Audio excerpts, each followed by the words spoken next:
Hello students, welcome to defence academy Vidisha's YouTube channel में आप सभी का हार्दिक स्वागत है।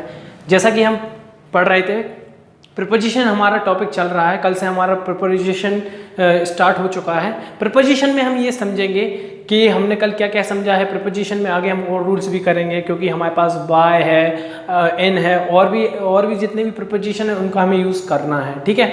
अब जो प्रीपोजिशन में हमने कल क्या पढ़ा था, जितने भी हमारे रूल थे, पहला क्या था कि हम डेट होगा तो वहाँ पे किस में ऑन का यूज़ करेंगे, ईयर है तो वहाँ पे इन प्रीपोजिशन का यूज़ करेंगे। डेफिनेट, निश्चित, जितने भी हमने पढ़े थे कल 4-5, उसमें क्या होता है कि इन का, ऑन का, ऐट का लोकेशन पे यूज़ करते हैं ना, ऐट का टाइम पे करते हैं, ऐसे हमने यूज़ किया था। फिर हमने क्या पढ़ा था कि जैसा कि कोई टूल्स हैं, इंस्ट्रूमेंट्स हैं, उनके आगे हम किसका यूज़ करते हैं, विथ प्रीपोजिशन का हम यूज़ करते हैं। और फिर उससे पहले हमने क्या पढ़ा था कि जैसा कि मान लीजिए कि डेथ है, डेथ कितनी होती है, 2 प्रकार की होती है ना। तो वो भी हमने पढ़ा था कि जो मौत अगर किसी डिसीज से हो रही है, किसी बीमारी से हो रही, तो वहाँ पे हम ऑफ प्रीपोजिशन का यूज़ करते हैं। और जहाँ पे अगर एक्सीडेंट हो रहा हो, जहाँ पे मृत्यु एक्सीडेंट से हुई है, दुर्घटना से हुई है, वहाँ पे हम किसका यूज़ कर रहे थे, वहाँ पे हम इन प्रीपोजिशन का यूज़ कर रहे थे। अब हम जो नेक्स्ट रूल है हमारा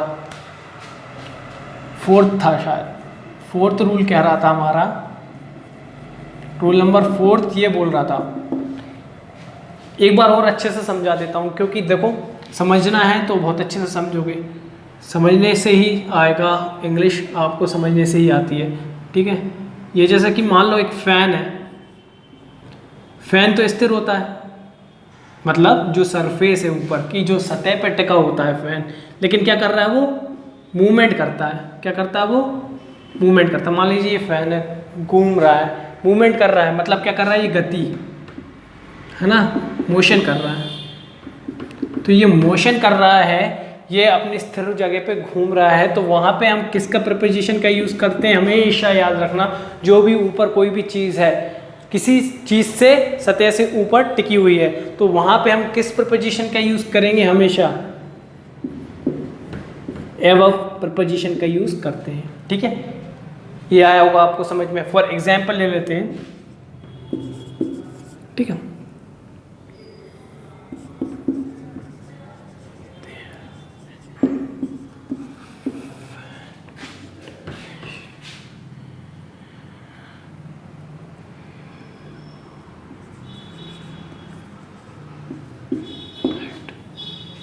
There is a fan dash my head, मतलब मेरे सिर के ऊपर क्या है, एक क्या है, फैन है।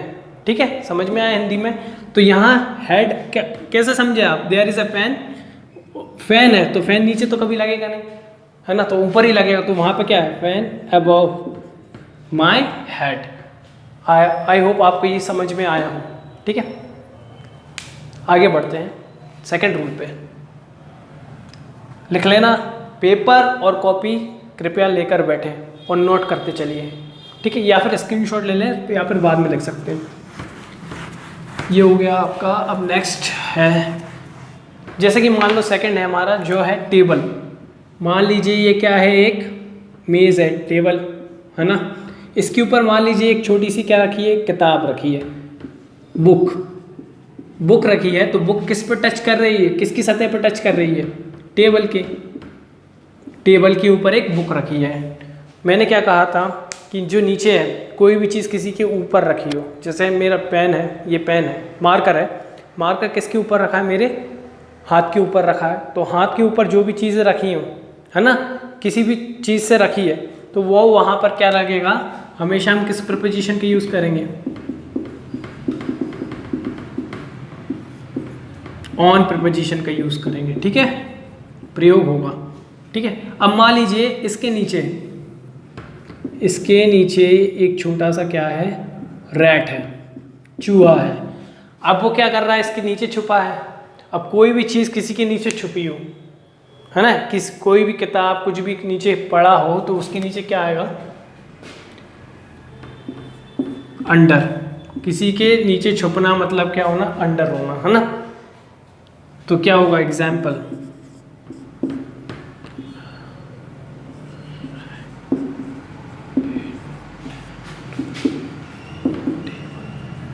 इसका मतलब क्या हुआ, रैट हेड। रेड क्या है, छुपा था, कहाँ पे, हेड मतलब क्या है, हाइट का, मतलब छुपा होना, हिड, हाइड, हेड, हिडन, है ना। तो हेड का क्या हो गया, छुपा है कहाँ, टेबल, मतलब मेज के नीचे छुपा हुआ है। तो यहाँ पे किसका प्रीपोजिशन का यूज़ करोगे आप, अंडर। आई होप आपको ये भी समझ में आया, है ना। नेक्स्ट बढ़ते हैं आगे। प्रीपोजिशन का मतलब क्या होता है, मैंने कल समझाया था। Prepositions means the shows the relations of noun और प्रोनाउन विथ अदर नाउन और प्रोनाउन के, है ना, बीच में वो शो करता है, रिलेशन शो करता है ना, एक पोजीशन बताता है किसकी, नाउन और प्रोनाउन की, उसको क्या कहते हैं हम, प्रीपोजिशन कहते हैं। नेक्स्ट आगे है, जैसे कि मान लीजिए एक एरोप्लेन है, ठीक है, ये मान लीजिए, ठीक है, ये एरोप्लेन है, ठीक है, ऊपर क्या है, क्लाउड से बीच में, ठीक है, ठीक है।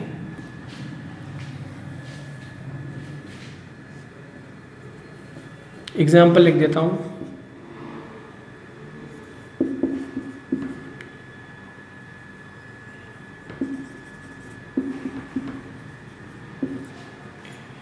एरोप्लेन फ्लू डैश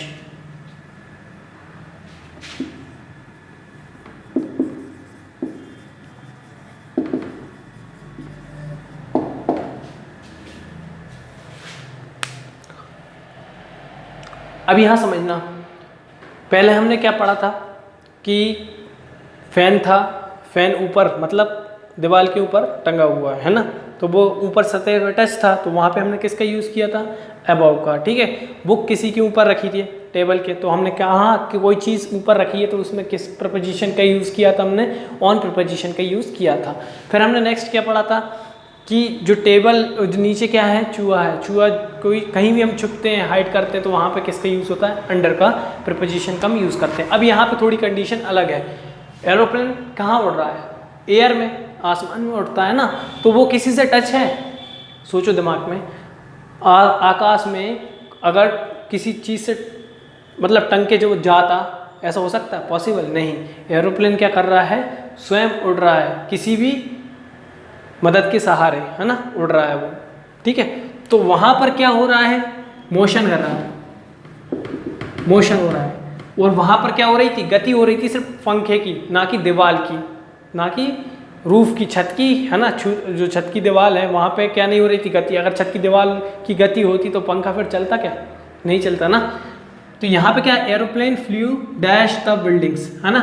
तो यहाँ पर जो भी चीज़ है अपने ऊपर है, सर के ऊपर से होकर गुजर रही है ना, किसी बिना किसी सहारे के होकर आसमान से गुजर रही है किसी के सहारे, और वो क्या है, मोशन है, क्या है, गति है, उसमें क्या है, गति है, ठीक है। तो उसको वहां पर किस प्रीपोजिशन का यूज होगा, always, always over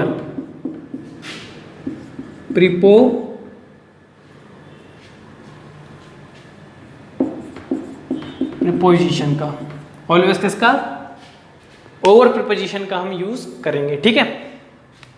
for example aeroplane flu above नहीं आएगा, क्या आएगा, over the buildings, flu over the buildings, मतलब बिल्डिंग्स के ऊपर से क्या हो रहा है, एरोप्लेन गुजर रहा है। आई होप ये तीसरी कंडीशन भी आपको समझ में आई है ना। नेक्स्ट आगे बढ़ते हैं।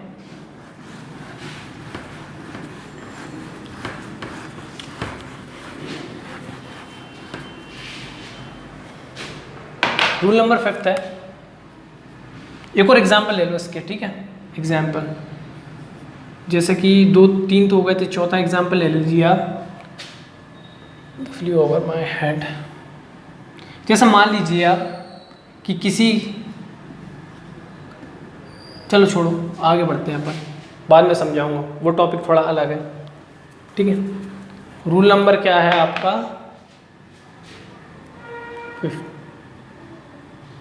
5th मान लीजिए।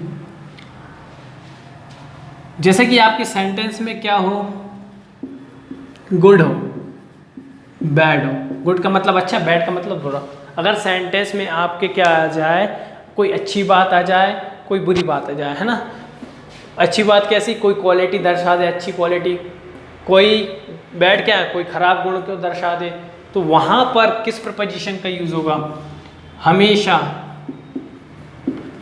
याद रखना कि अगर सेंटेंस में गुड, अच्छे और बुरे की बात, भलाई की बात हो रही है, तो वहां पर क्या होगा?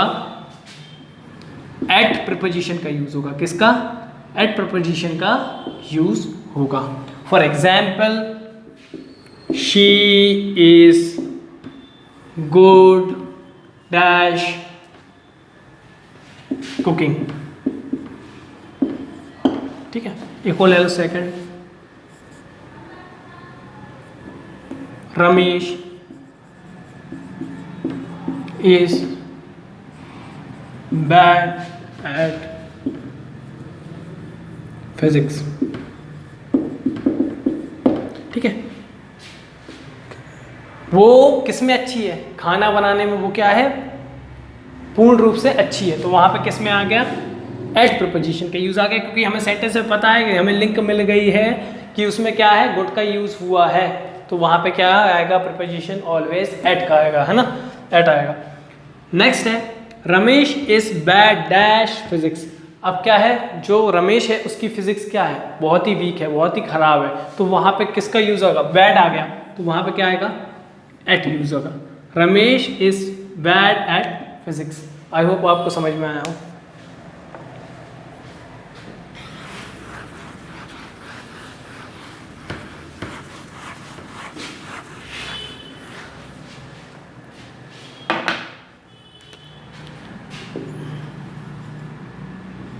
रूल नंबर 6 कहता है कि मान लो अगर किसी बड़ी सिटी की बात की जा रही हो, किसकी? कोई बड़ी सिटी की बात की जा रही हो, ठीक है, और कहीं लोकेशन की बात की जा रही हो। बड़ी सिटी और सिटी के अंदर ही क्या हो? एक कोई लोकेशन हो, कोई एक जगह हो सिटी के अंदर, है ना? तो लार्ज सिटी मान लीजिए, बड़ी सिटी, है ना? तो वहां पर हमेशा किसका यूज करोगे आप? इन प्रीपोजिशन का यूज किया जाता है। बड़ी जगह, बड़ी सिटियों की, बड़े शहरों के नाम के पहले किसका यूज होगा? इन प्रीपोजिशन का हम प्रयोग करते हैं। ठीक है, और लोकेशन, जो सिटी है उसी के अंदर कोई छोटी सी लोकेशन के बारे में बात की जा रही हो, जगह की बात की जा रही हो, तो वहां पे किसकी होगी? लोकेशन। एट प्रीपोजिशन का यूज होगा। आई होप आप लोगों को ये समझ में आया हो। एग्जाम्पल से देख लेते हैं। He lives dash Vidisha dash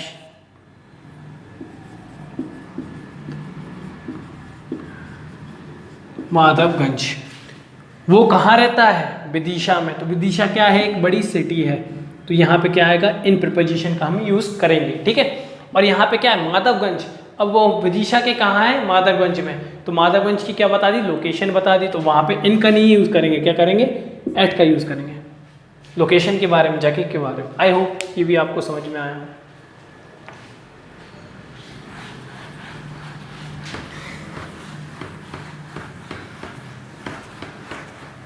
articles की आपको एक्सरसाइज मिल जाएगी जल्द से जल्द। ठीक है, परेशान होने की ज़रूरत नहीं है।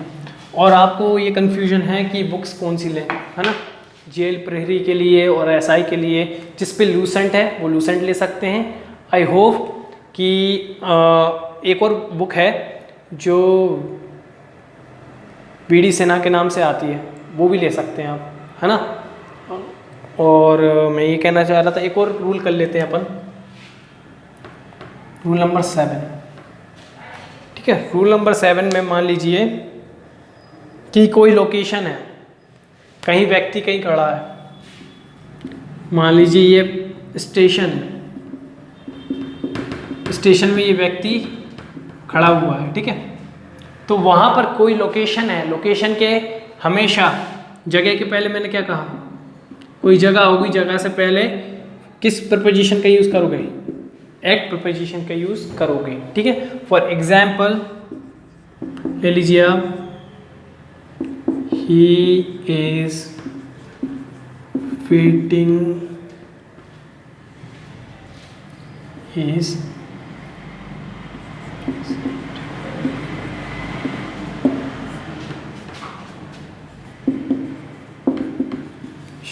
तो ये खड़ा है कहाँ पर, वो खड़ा हुआ है कहाँ पर, स्टेशन पे, तो वहाँ पे किसका यूज़ होगा, एट प्रीपोजिशन का यूज़ होगा। आई होप जितने मैंने रूल बताए हैं आप सभी को अच्छे से समझ में आए होंगे। और नेक्स्ट टॉपिक है, नेक्स्ट जो रूल होंगे वो हम नेक्स्ट वीडियो में करेंगे। आई होप आपको ये सब समझ में आया हो। Thank you.